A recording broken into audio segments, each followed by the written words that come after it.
na Rádio Unigran Rio, programa Nas Ondas da História. Apresentação: Gilberto Angelosi.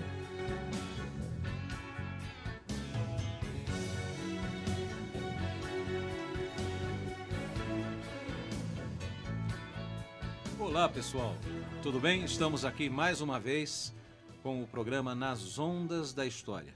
O programa Nas Ondas da História é uma produção e pesquisa dos professores e alunos do curso de História da Universidade do Grande Rio, professor José de Souza Erdi. Mais uma vez estão aqui presentes os nossos alunos e hoje de uma forma bastante especial. O nosso programa começa a partir de hoje, a ser transmitido também pelo canal da Unigran Rio no YouTube.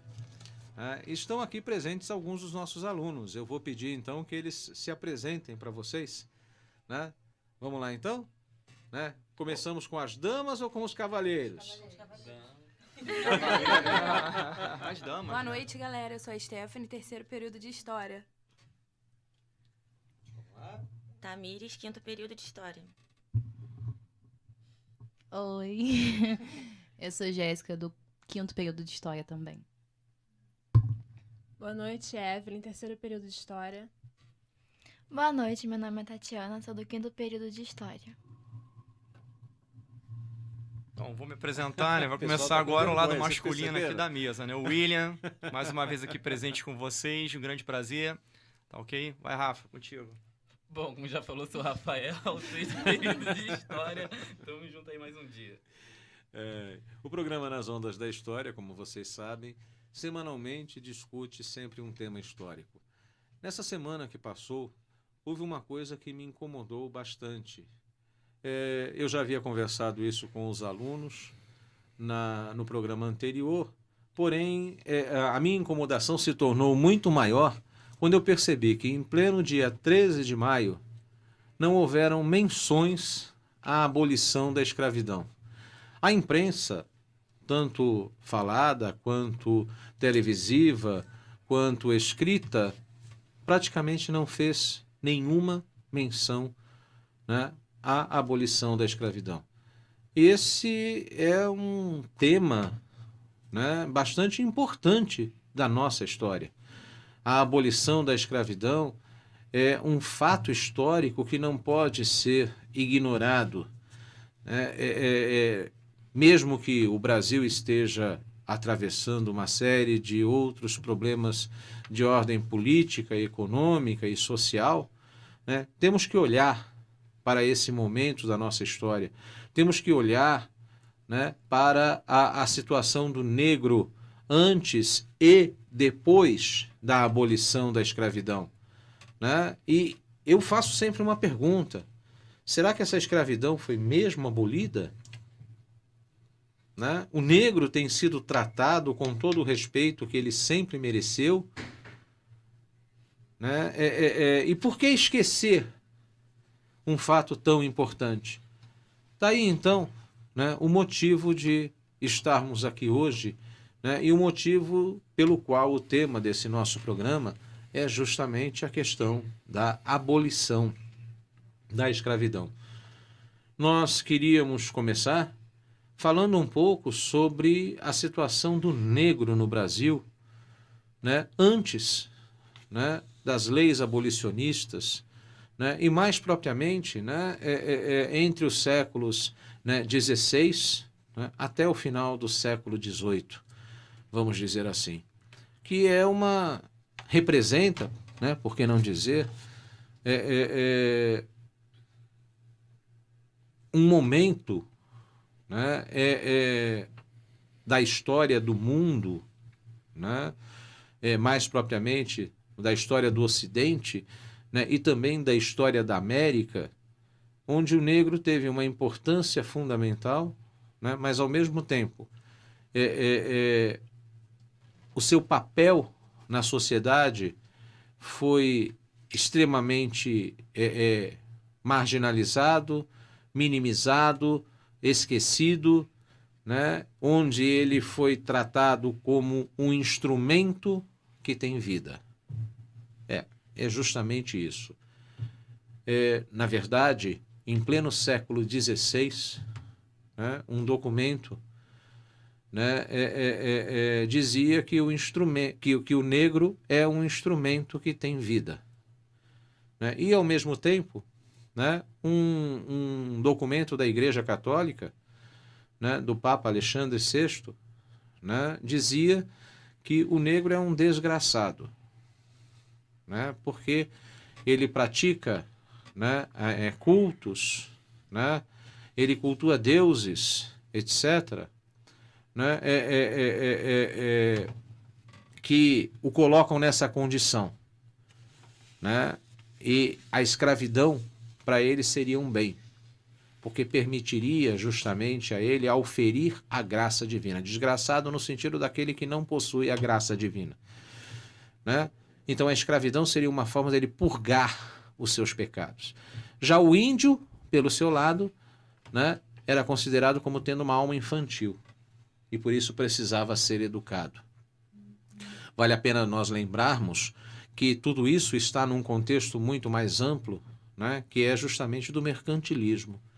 Esse negro era justamente uma mercadoria, né? E como mercadoria, né, ele deveria dar lucro tanto para o tráfico de escravos, né, quanto para aquele fazendeiro que o comprava.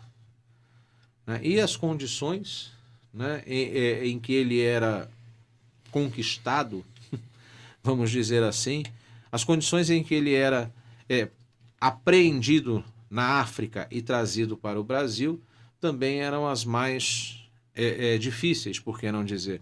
O Rafael até falava alguma coisa comigo sobre esse assunto, não é, Rafael? Sim, professor. Tá sim.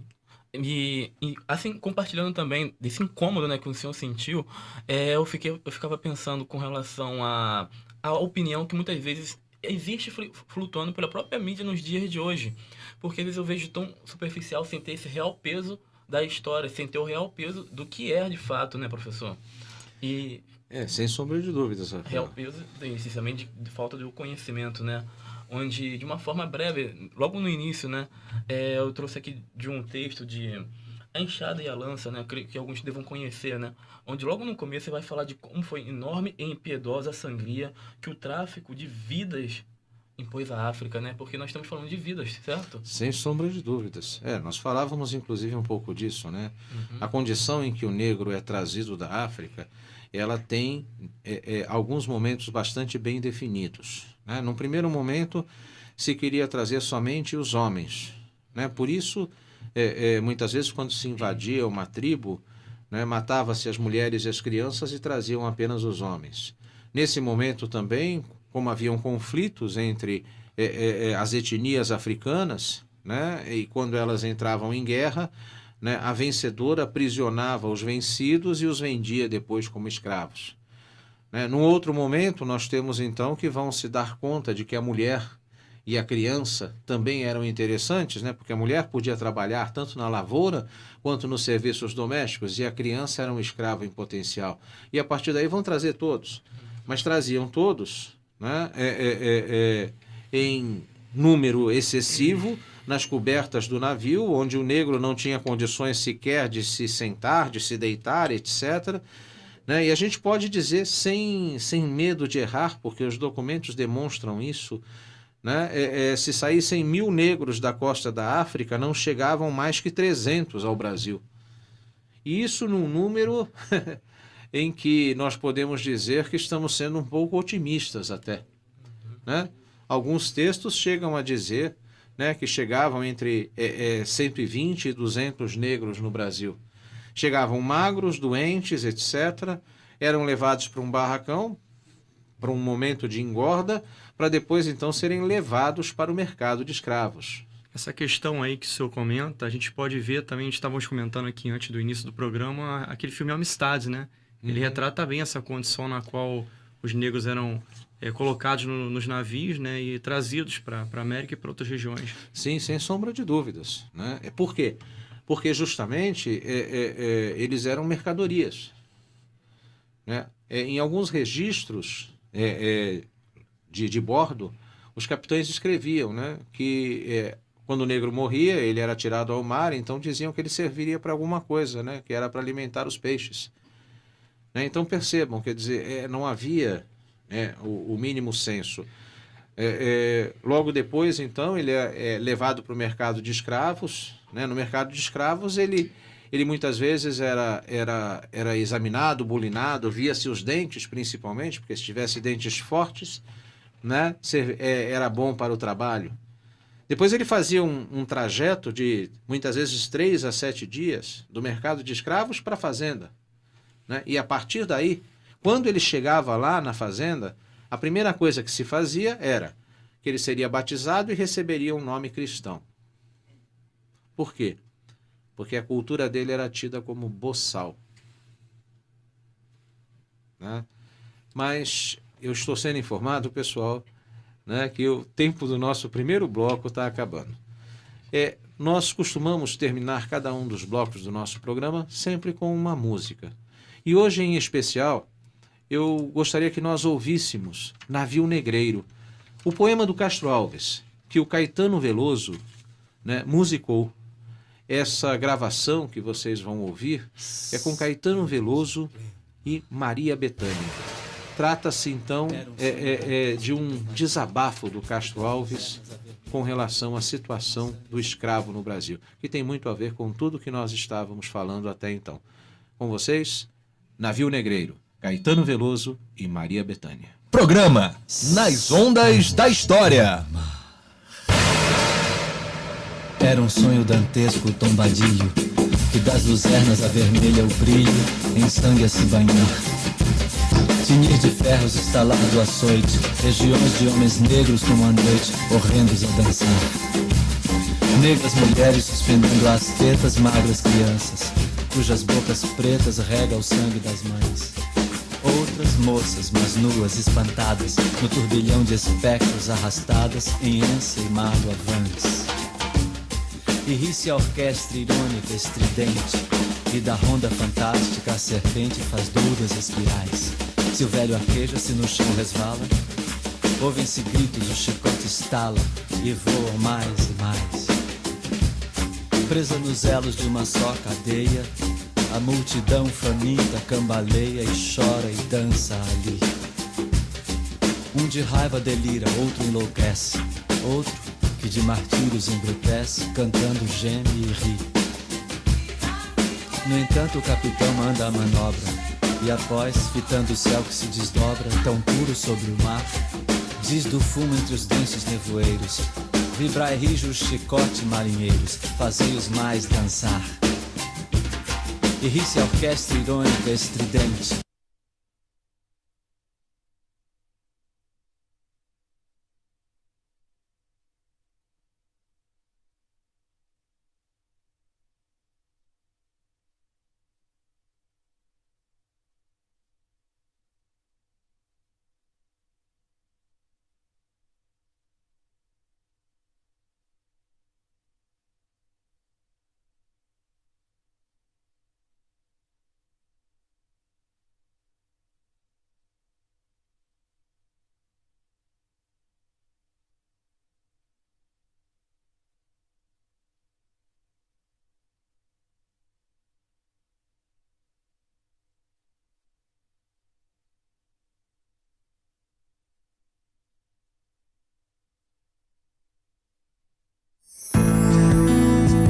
Durante a vida acadêmica, é comum que o aluno enfrente períodos de dificuldades emocionais. Para prestar suporte nesses momentos, conte com o Núcleo de Apoio Psicopedagógico.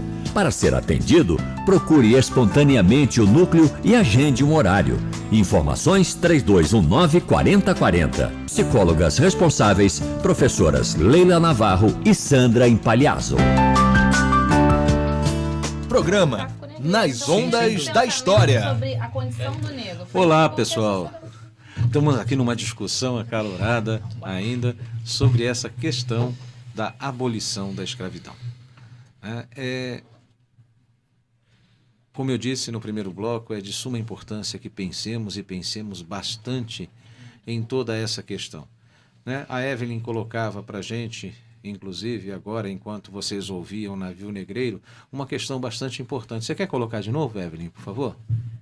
É que a questão de normalmente não ser vinculado a nós fatos como a abolição da escravatura e a escravidão em si, é porque o homem moderno ele tem em mente aquela necessidade de apagar tudo de ruim do passado e manter só as coisas boas.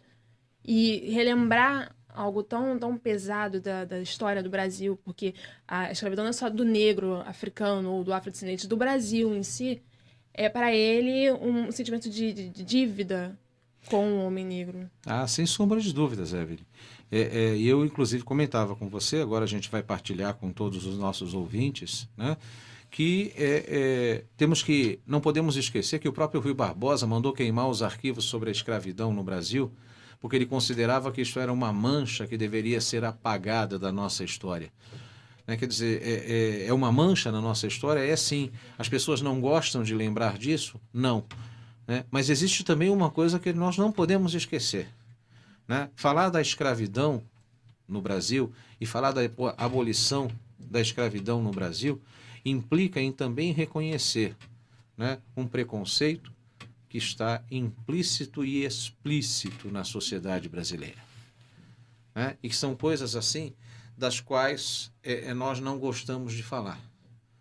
Na verdade, se a gente for ver, apesar da Constituição dizer que todos são iguais perante a lei, o artigo 5º ainda vai mais longe, diz que não pode haver preconceito, não pode haver distinção de raça, de religião, etc., tudo mais, mas nós sabemos que isso existe, que se faz presente na nossa sociedade. Sim. Basta você verificar que cada vez que se fala no estabelecimento de cotas para negros nas universidades ou em qualquer outro setor público, imediatamente já vem um número imenso de pessoas querendo se manifestar contra. Uhum.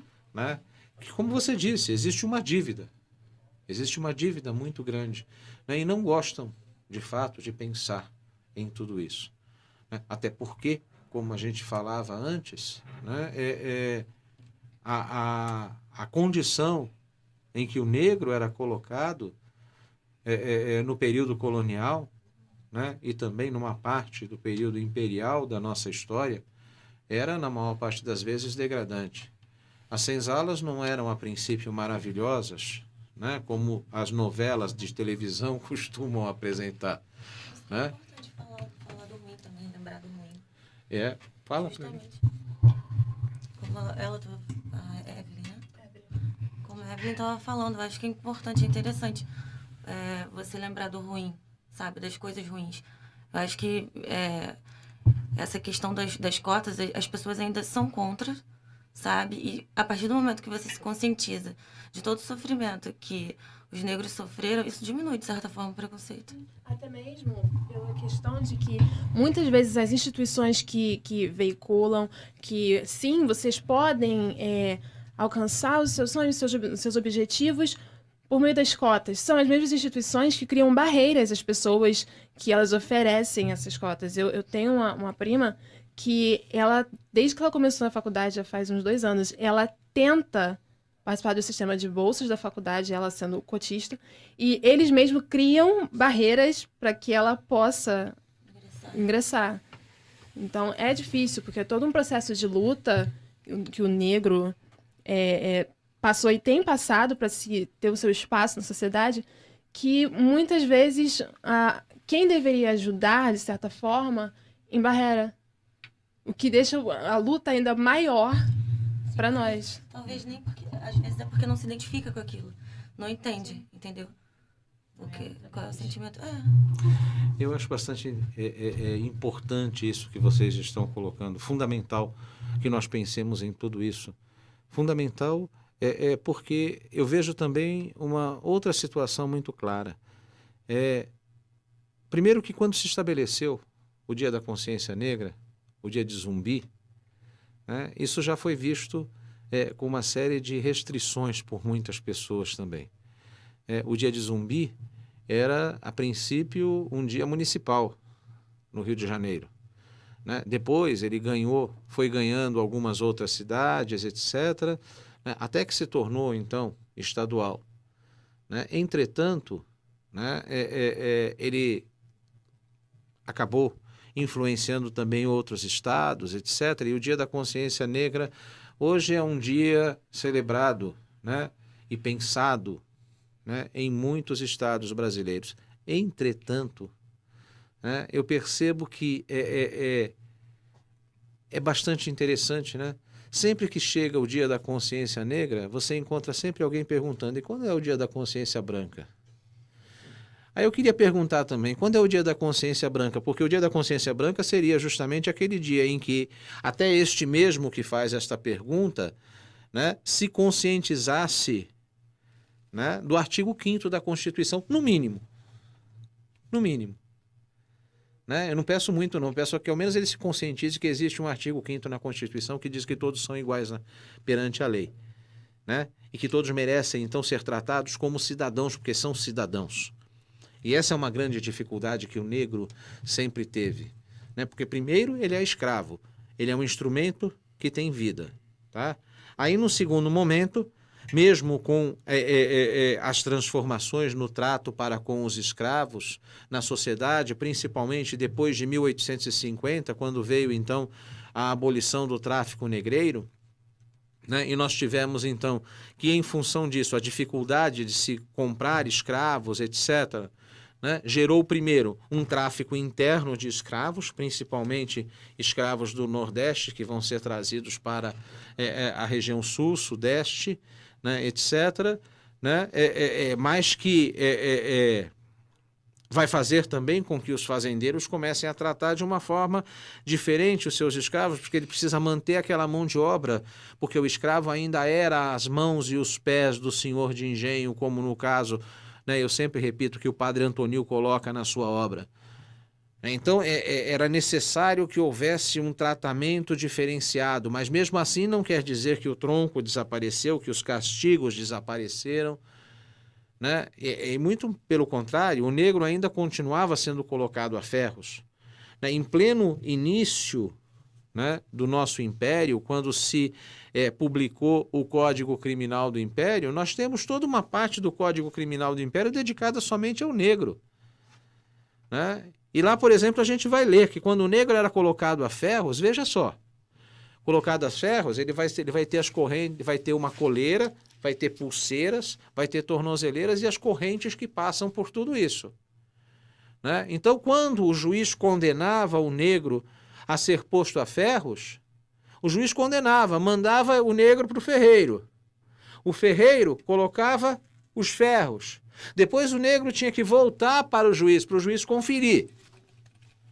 Aí depois da pena cumprida, né, certo? O negro era trazido de volta. Se acontecesse, que é claro que acontecia, feria todo negro, né, ele tinha que ser trazido ao juiz, para o juiz dizer que era para passar ungüentos, né? Então ele era levado para o médico receitava ungüentos, mas não tirava os ferros, não. Né? Até ele terminar de cumprir a pena. Se ele terminasse de cumprir, se não desse nenhuma infecção e ele morresse, né? Certo? Uma septicemia, qualquer coisa do gênero, né? É terrível, né? A gente falar desse jeito, eu acho tão...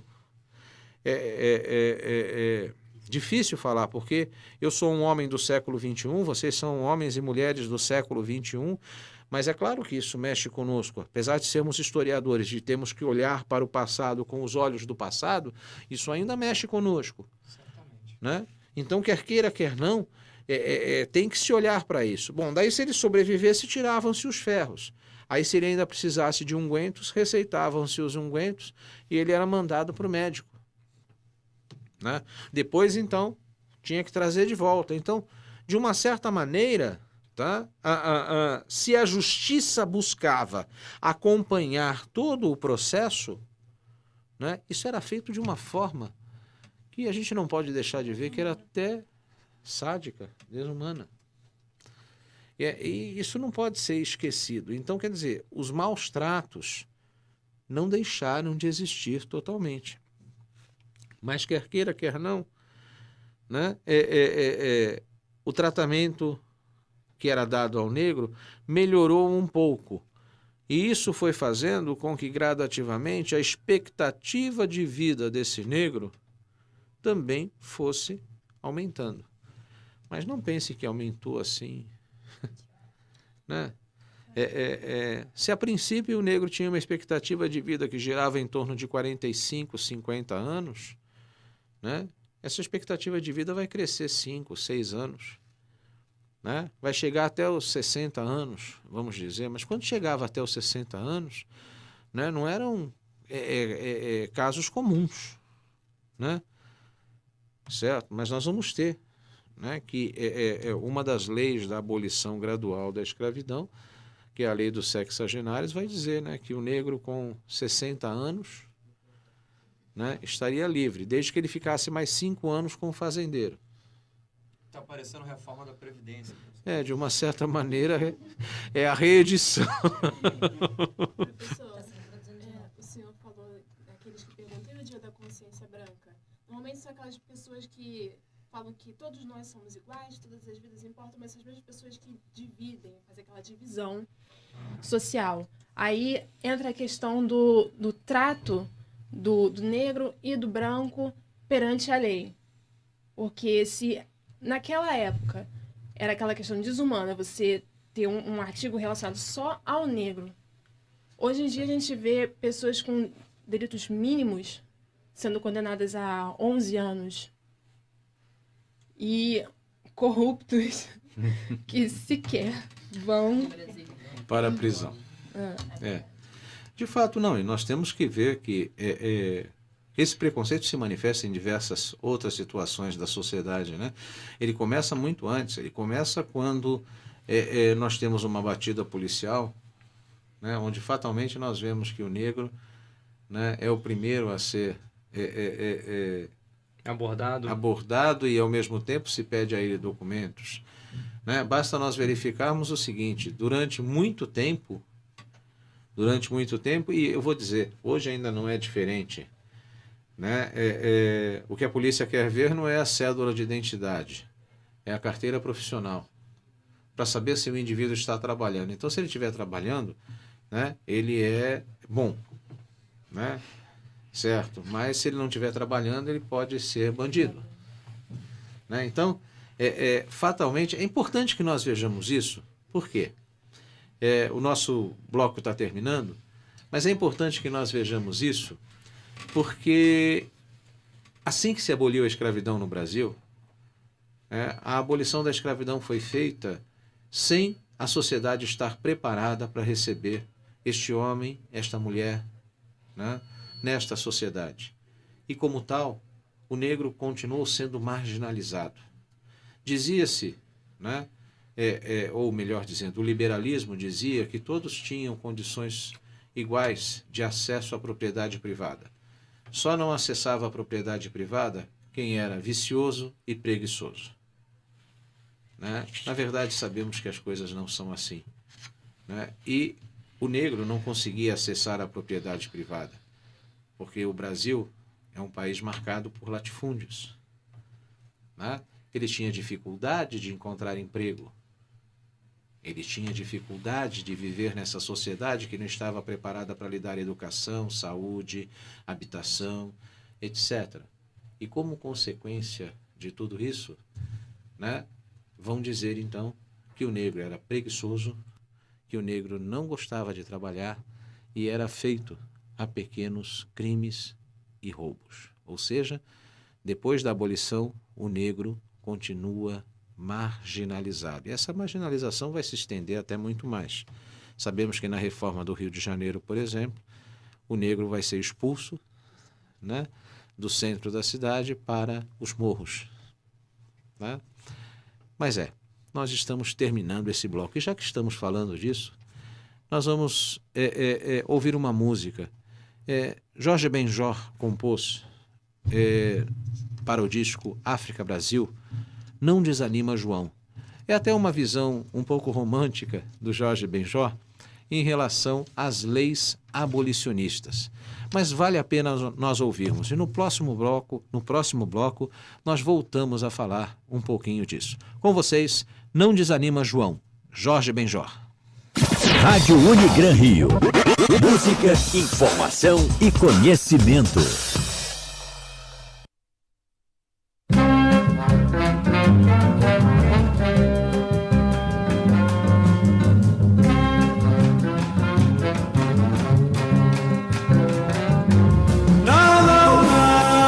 Desanima, não viu, João?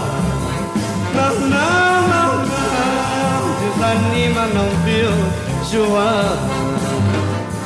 Pois você é um menino que já não precisa mais sofrer, pois a lei do ventre livre veio lhe salvar. Preto velho, sim, está cansado, precisa descansar. Preto velho, sim, está cansado, precisa descansar. Não, desanima não, viu, João? Não, desanima não, viu, João? Vai poder descansar, sem corrente para atrapalhar. Vai poder brincar feliz, vai poder estudar. Preto velho, sim, está cansado, precisa descansar. Preto velho, sim, está cansado, precisa descansar. Não, desanima, não viu, João? Não, desanima, não viu, João?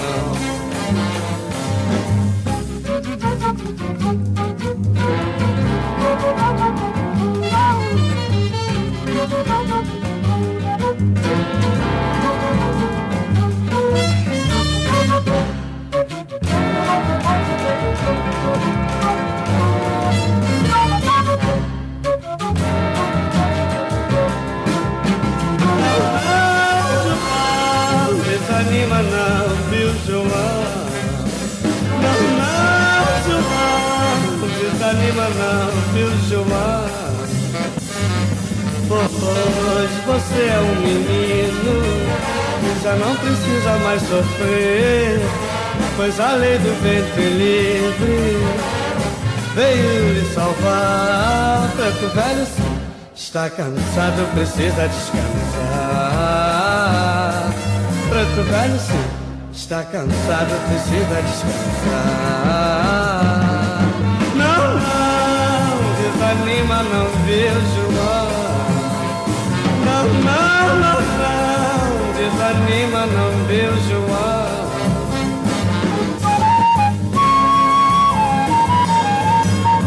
Não desanima, não, João. Não desanima, não. Não desanima,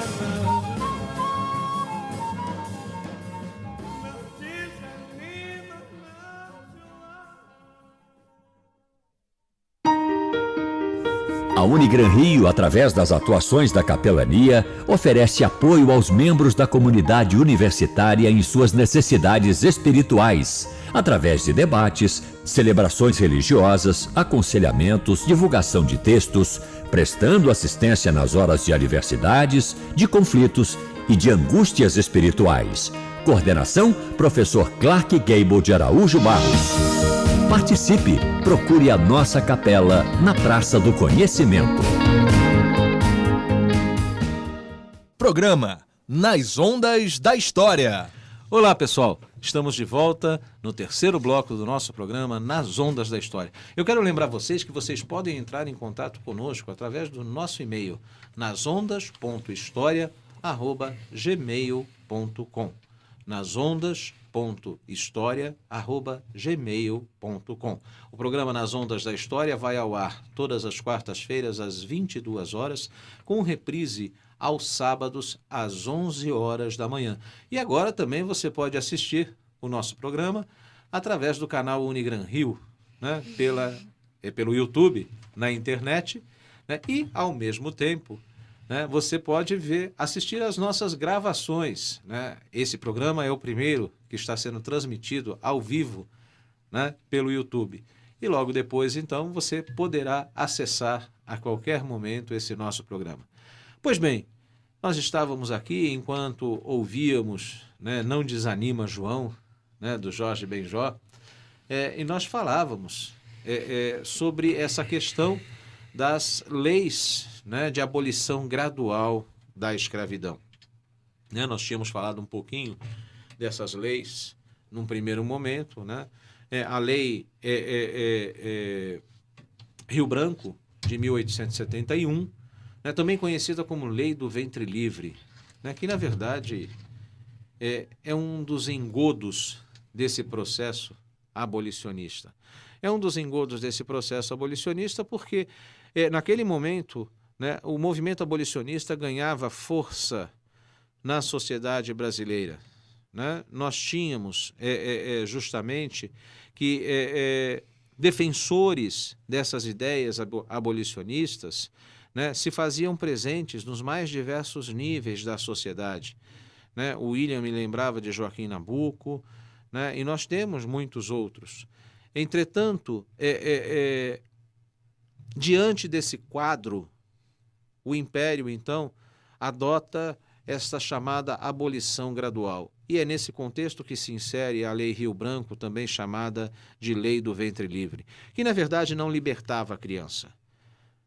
A criança permanecia até os 8 anos de idade com o fazendeiro, né? E depois então o fazendeiro poderia entregá-la ao Império e recebia uma compensação, né, por essa criança. Essa criança era mandada para um asilo, um orfanato, onde ela permanecia até os 21 anos, e só depois disso, então, ela seria livre de fato. Ou então o fazendeiro poderia manter essa criança consigo até os 21 anos, o que vai acontecer, porque faltava mão de obra, né? E se faltava mão de obra, ele vai precisar também, né, dessa criança, que vai ser um escravo em potencial, etc., vai mantê-lo até os 21 anos de idade e depois vai lhe dar liberdade.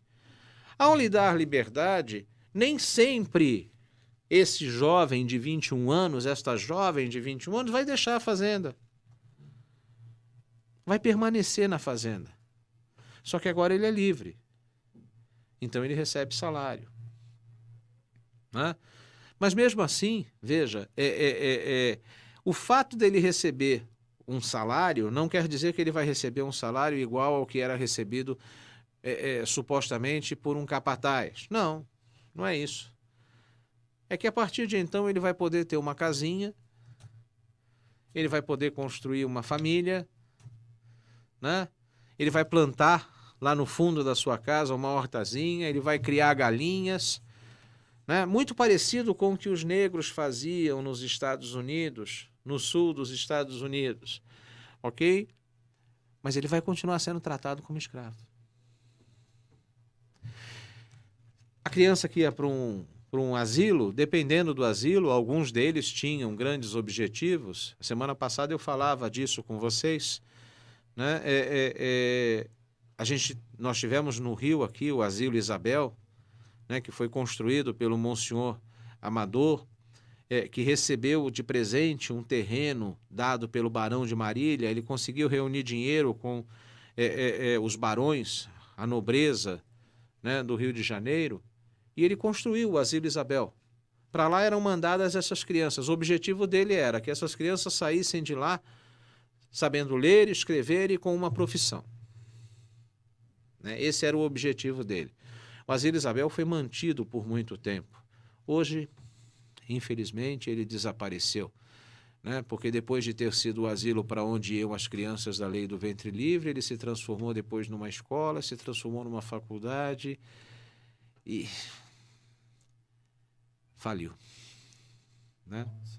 Faliu. Infelizmente, desapareceu o Instituto Isabel, que era o herdeiro do Asilo Isabel. Mas, afora essas experiências como a do Asilo Isabel, e chamava-se Asilo Isabel, porque era uma homenagem que ele fazia à Princesa Isabel, por isso se chamava Asilo Isabel, né? Afora essas experiências, né, de maneira geral, a criança saía aos 21 anos, né, desses orfanatos e tinha que enfrentar a sociedade, tinha que enfrentar uma sociedade que não estava preparada, inclusive, para recebê-la, já naquele momento, quiçá após 1888, com a abolição da escravidão.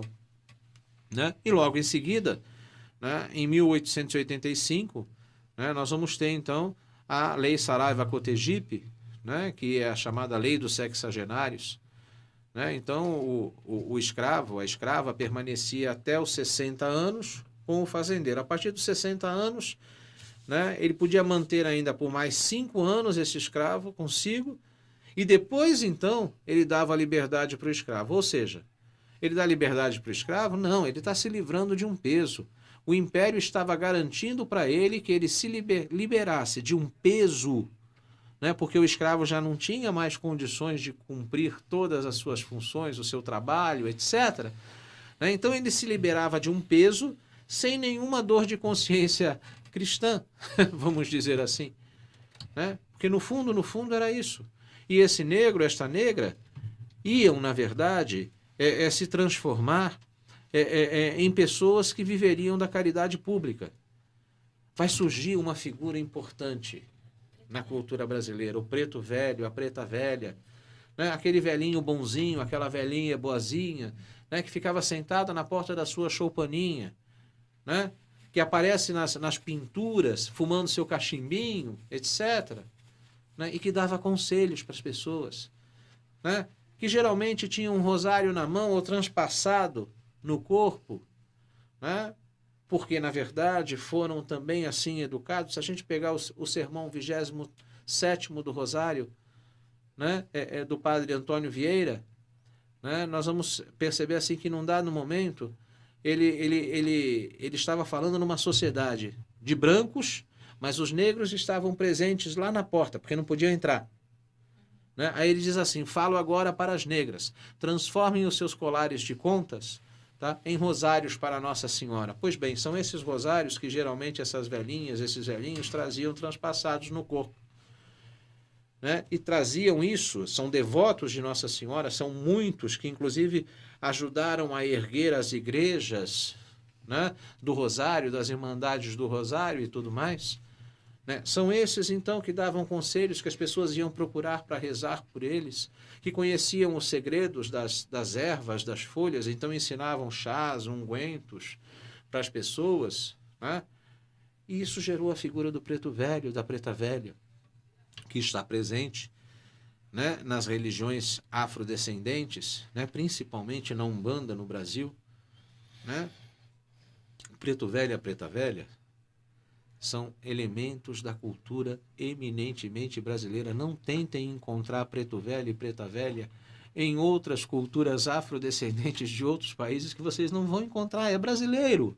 Eu ia falar isso agora, exatamente. É brasileiro. A influência cultural devido à miscigenação no Brasil é de suma importância, isso não pode ser ignorado de jeito nenhum. E as pessoas esquecem. E veja, eu falava no começo do programa, William, que me espantou muito saber, né, que o dia 13 de maio passou em branco para a imprensa, né, para a mídia de maneira geral. 13 de maio é dia dos pretos velhos também, porque eles são elementos dessa cultura nacional, né, e estão esquecidos. Agora, isso também prova uma coisa para a gente: a lei dos sexagenários era outro engodo.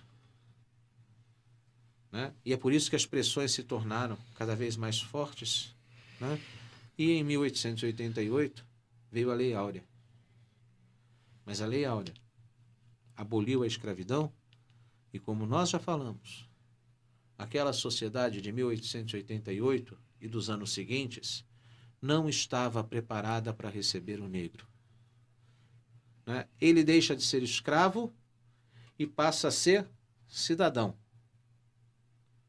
Mas a ele não é dado o direito de exercer a cidadania. Ele continua ainda preso, né, às antigas estruturas. E eu sempre digo, a maior prova disso é a revolta da Chibata de 1910. Porque dentro das Forças Armadas, onde aquele negro que foi lutar, né, na Cisplatina antes, depois lutou na Guerra do Paraguai, que conseguiu a sua liberdade e manteve-se dentro da Marinha, continuava sendo tratado com o uso da chibata, mesmo depois da abolição da escravidão. A escravidão não foi abolido aquele sentimento de escravista. Exatamente. Exatamente. Então, essa situação vai se tornar muito clara. E é aquilo que nós falávamos também. Quer queira, quer não, esse negro vai continuar, então, marginalizado nessa sociedade. Né? A gente falava até alguma coisa sobre isso, não é? Você quer colocar pra gente, por favor? Então a gente tem um negro que ele tá livre, mas assim, o Estado ou o Império, ele não dá direito de estudo, ele não dá condições para repor tudo que foi arrancado dele quando ele veio trazido da África. Ele continua sendo tratado como uma escória da sociedade. Ele continua sendo marginalizado, ele continua sendo criminalizado, porque a ele não foi dado nada.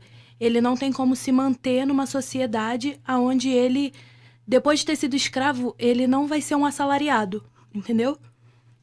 Tiago? Você queria falar alguma coisa, Rafael, também? Não, dentro da... tudo bom? Dentro dessas questões, né, que estava me indagando, né, me questionando, né, como o professor bem lembrou, de que dia 13 de maio é uma data, não é nem sequer feriado, enquanto o próprio Dia da Consciência Negra se tornou pelo menos feriado, e com isso tem algumas vezes é lembrado por ser feriado. Por quê? O meu questionamento era, por que então se dá feriado para isso, entende? Qual é a ideia que está por trás de quando você concede um feriado, uma pausa, um momento para esse tipo de evento, e para o outro que fala de liberdade você não precisa, não merece, entende? A ideia que vem por trás disso. Aí, né? Isso, né? Porque para isso vale a pena valorizar, e isso vale a pena, e para o outro não. Isso que me indagou, né? Que até esqueci.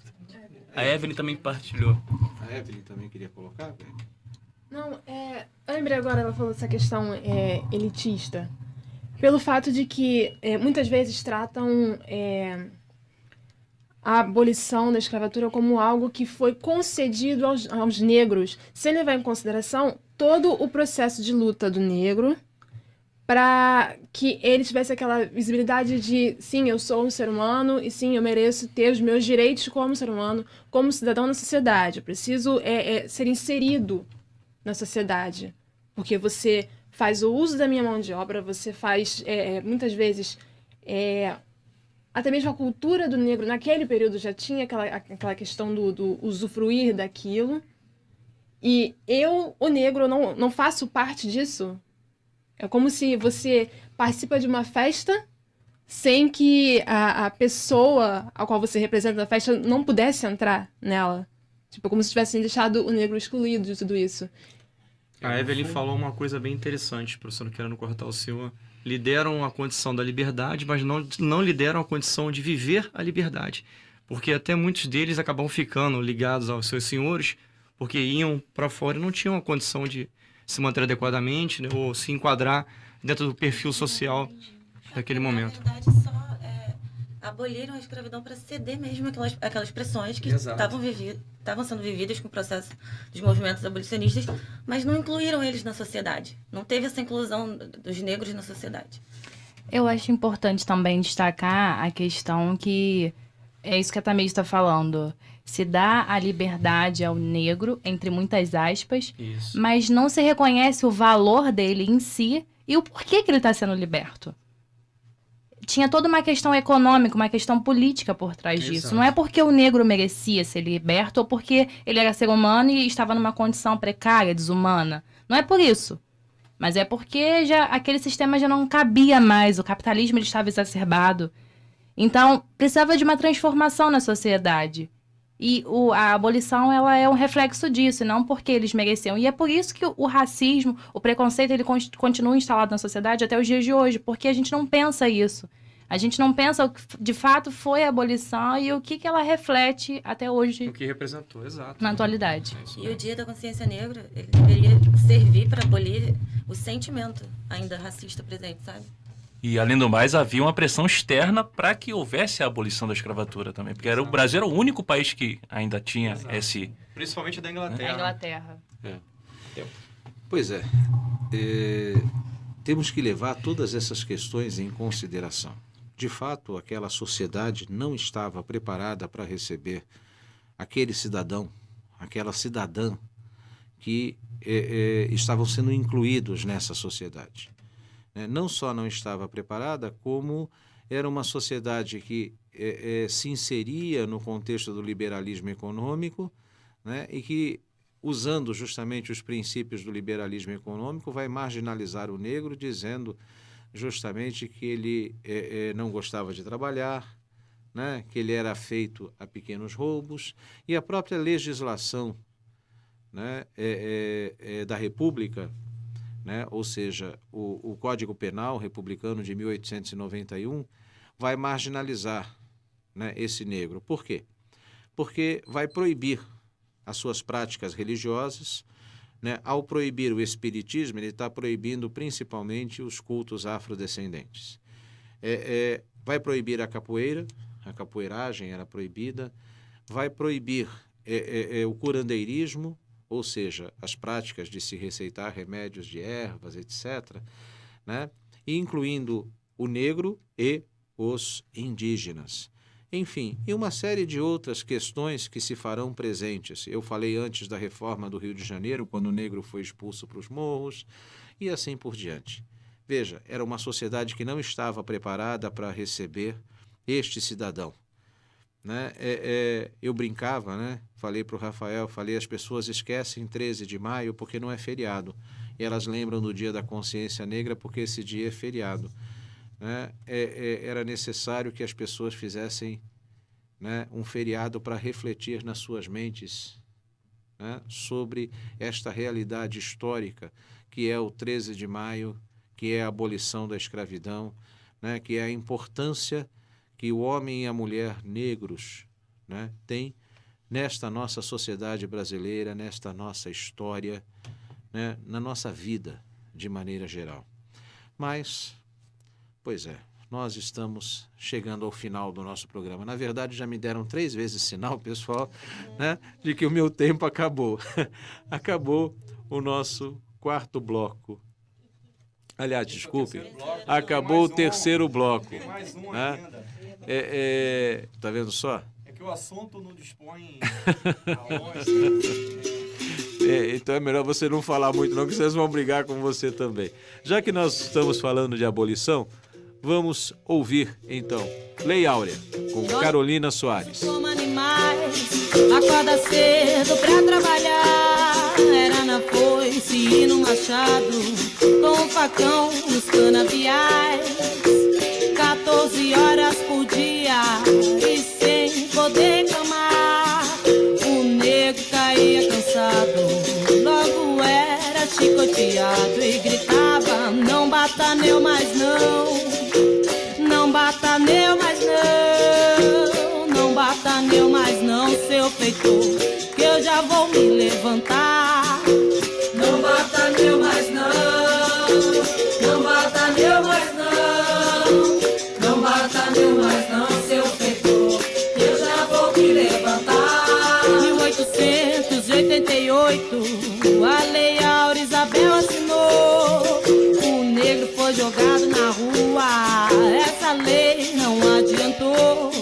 Com saudades da terra natal, com um aperto no coração, o negro já não apanha mais, mas continua na escravidão. Libertação, libertação, libertação, olha o negro, libertação. Libertação, libertação, libertação, olha o negro, libertação.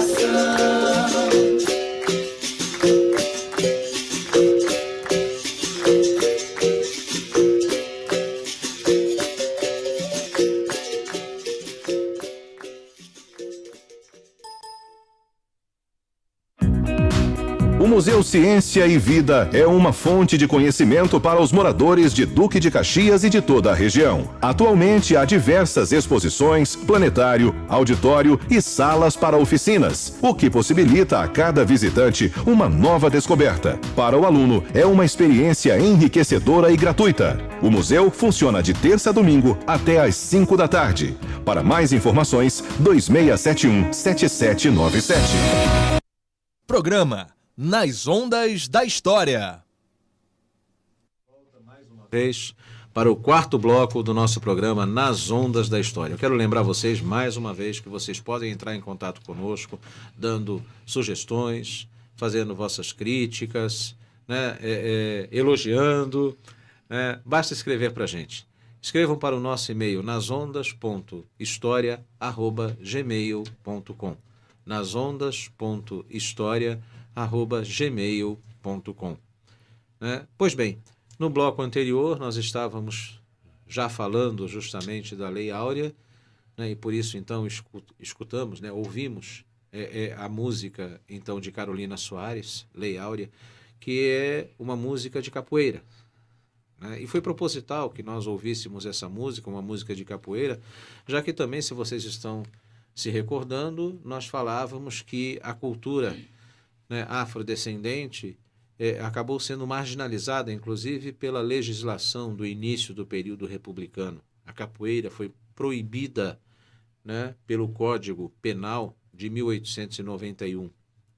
E aquele que fosse pego praticando a capoeiragem, né, seria preso e teria que pagar fiança para poder sair, etc. Na verdade, então, isso demonstra justamente a maneira como a cultura, né, afrodescendente era vista e compreendida por aquela sociedade positivista, né, do final do século XIX, né, dos inícios do século XX.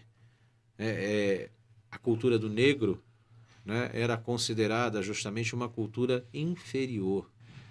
Somente a cultura que vinha da Europa, né, principalmente aquela que vinha da França, da Itália, né, que era considerada então a cultura intelectual, intelectualizada. Né? E nesse contexto, nós já falamos disso no outro programa, foi um dos nossos primeiros programas, né?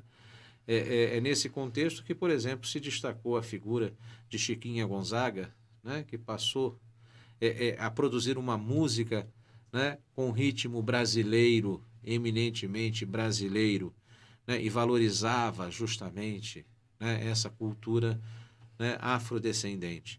Entretanto, para a maior parte da sociedade brasileira daquele momento, para a elite de uma maneira geral, essa cultura negra era considerada, então, inferior. A própria legislação fazia isso. E isso denota, mais uma vez, que essa sociedade não estava preparada para receber este homem e esta mulher. Né? Na reforma de Pereira Passos, né? Mais propriamente, o que nós temos é que esse negro, essa negra, estavam reduzidos primeiramente aos cortiços do centro da cidade. Né? Os cortiços eram os antigos casarões, etc., né? E num quarto poderiam morar 10 pessoas. Né? Mas quando Pereira Passos resolve fazer a reforma do Rio de Janeiro, totalmente inspirada na reforma de Paris, né, em 1904, o que ele faz? Né? Tira todo mundo, né? Bota abaixo. É como se os negros também fossem aqueles resquícios do Império também, né, professor? Tipo, a reforma de Pereira Passos meio que surgiu para poder apagar aqueles resquícios do Império, e os negros também praticamente foram os resquícios, né, do Império. É como se fosse assim, mais ou menos, né? Eu não diria assim, somente... Não diria assim, o negro é visto como resquícios do Império, não. Eu colocaria assim para vocês, que o negro é visto justamente como aquele que está à margem de todo este mundo. Né? Vamos dizer assim, o negro estava na parte feia da cidade. E nós queremos embelezar a cidade. Então, o que é feio tem que sair. E veja, o que é feio? Isso é tão absurdo, né? Pra gente hoje. O que é feio? Mas é tão atual. O que é feio? Hoje É feio a acontece escravidão. O Museu da Manhã aí. Né? Rui Barbosa tinha mandado destruir todos os documentos sobre a escravidão, porque isso era uma mancha na sociedade. Reportando aquilo que a Evelyn colocou antes, né? Sobre a questão do esquecimento, etc. Né? Veja, é também o que é feio. O que é feio tem que sair. Né? Certo?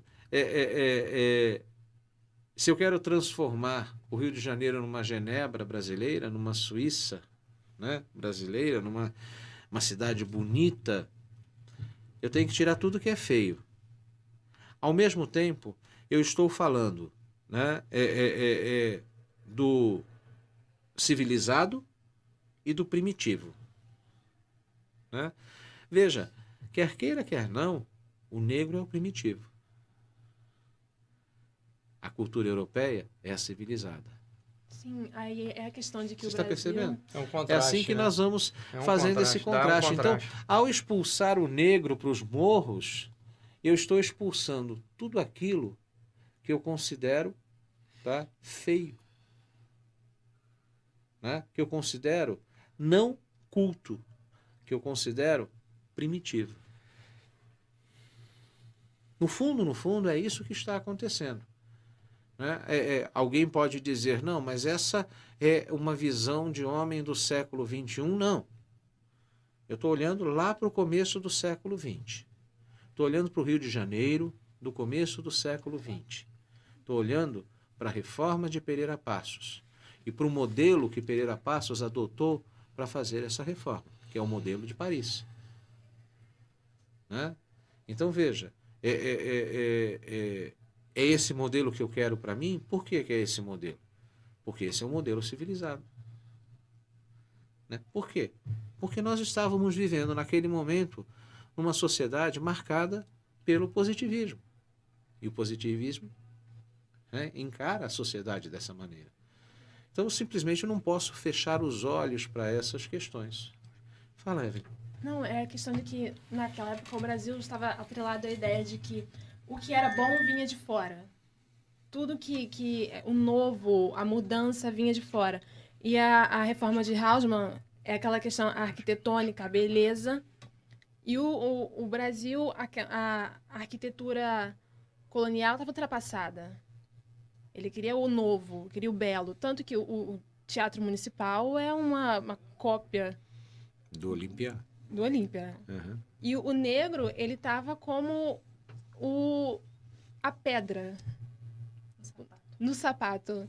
Uhum. Tipo, sim, vai haver a mudança, mas e o negro? Já tinham havido diversas tentativas de branqueamento, né, do Brasil. Nesse momento, essa é uma das grandes preocupações, era, melhor dizendo, né, uma das grandes preocupações no Brasil, o branqueamento da raça.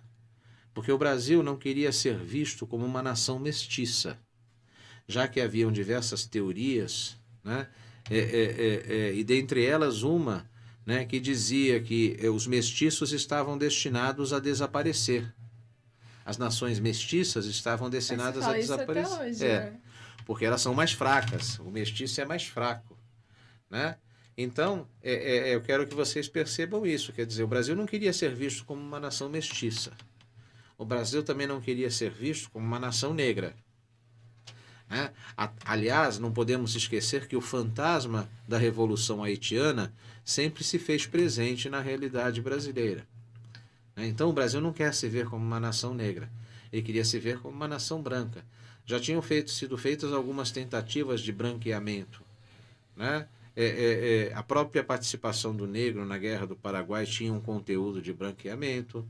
Né? Por um outro lado, a vinda dos imigrantes, né, europeus tem também intenção de branqueamento.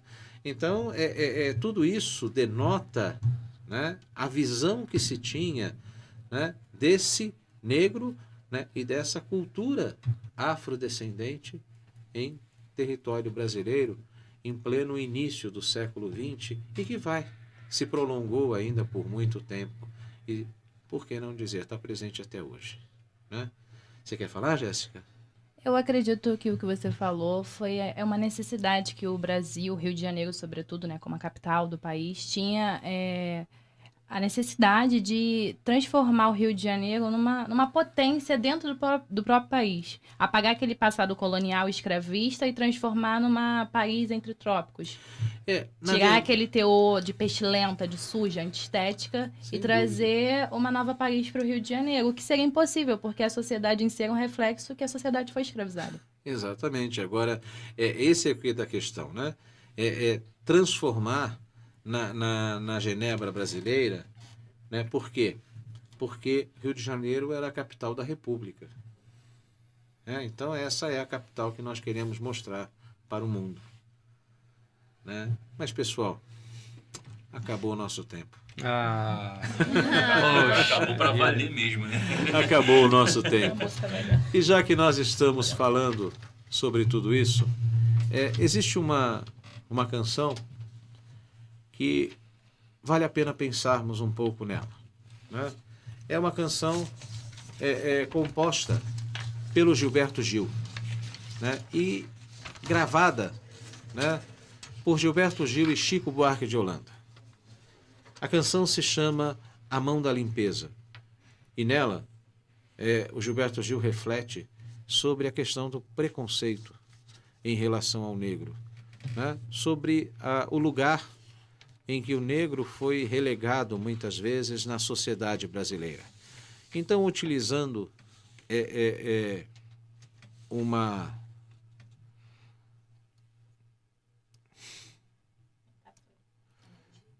analogia ao preconceito do homem branco em relação ao homem negro, né? O Gil começa dizendo: o branco inventou que o negro, quando não suja na entrada, vai sujar na saída. Todos vocês já ouviram isso, né? Mas o Gilberto Gil, fala sobre isso para dizer que, na verdade, foi sempre o negro que limpou as sujeiras do branco.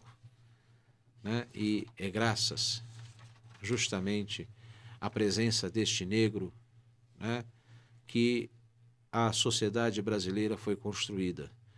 E que ela é uma sociedade mestiça, sim.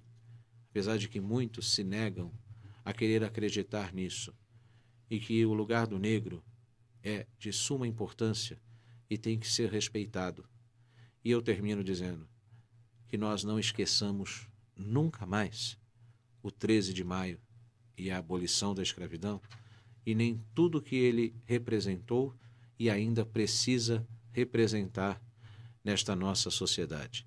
Como o tempo acabou, hoje não dá tempo nem de vocês se despedirem, meus amigos, tá? Mas na próxima semana nós estamos aqui com vocês, né? Com o nosso programa Nas Ondas da História. Fiquem agora com A Mão da Limpeza, Gilberto Gil e Chico Buarque. Tchau, pessoal!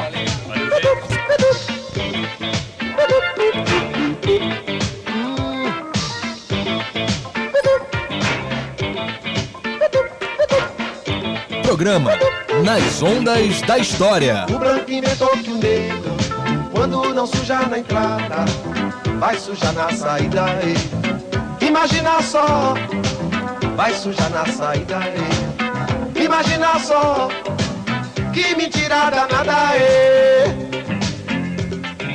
Yo, yo, yo. Yeah, yeah, yeah. Yo, yo, yo.